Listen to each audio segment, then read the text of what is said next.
திருப்பாடல்கள் அதிகாரம் 77 இறைவசனங்கள் 1 முதல் 20 முடிய.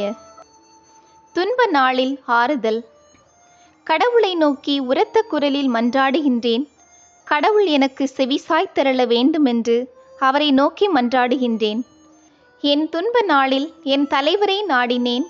இரவில் அயராது கை கூப்பினேன். ஆனாலும் என் ஆன்மா ஆறுதல் அடையவில்லை. கடவுளை நினைத்தேன், பெருமூச்சு விட்டேன். அவரை பற்றி சிந்தித்தேன்.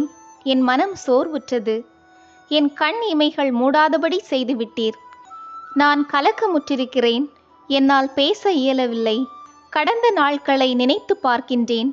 முற்கால ஆண்டுகளை பற்றி சிந்திக்கின்றேன். இரவில் என் பாடலை பற்றி நினைத்து பார்த்தேன்.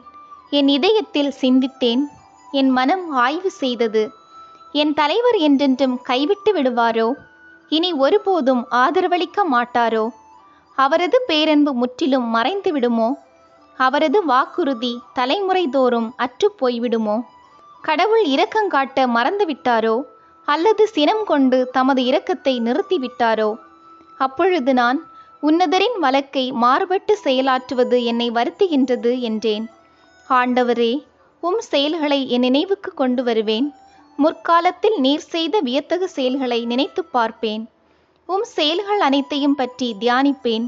உம் வலிமைமிகு செயல்களை பற்றி சிந்திப்பேன்.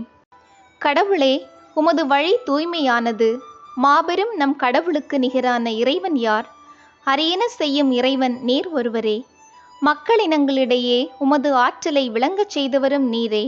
யாக்கோபு யோசேப்பு என்போரின் புதல்வரான உம்மக்களை நீர் உமது புயத்தால் மீட்டு கொண்டீர். கடவுளே, வெள்ளம் உம்மை பார்த்தது. வெள்ளம் உம்மை பார்த்து நடுக்கமுற்றது.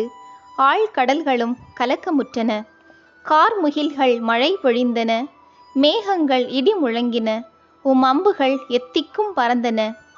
உமது இடி முழக்கம் கடும் புயலில் ஒலித்தது. மின்னல்கள் பூவுலகில் ஒலி பாய்ச்சின. மண்ணுலகம் நடுங்கி அதிர்ந்தது. கடலுக்குள் உமக்கு வழி அமைத்தீர். வெள்ளத்திரளிடையே உமக்கு பாதை ஏற்படுத்தினீர். ஆயினும் உம் அடிச்சுவடுகள் எவருக்கும் புலப்படவில்லை. மோசே, ஆரோன் ஆகியோரை கொண்டு உம் மக்களை மந்தையென அழைத்துச் சென்றீர்.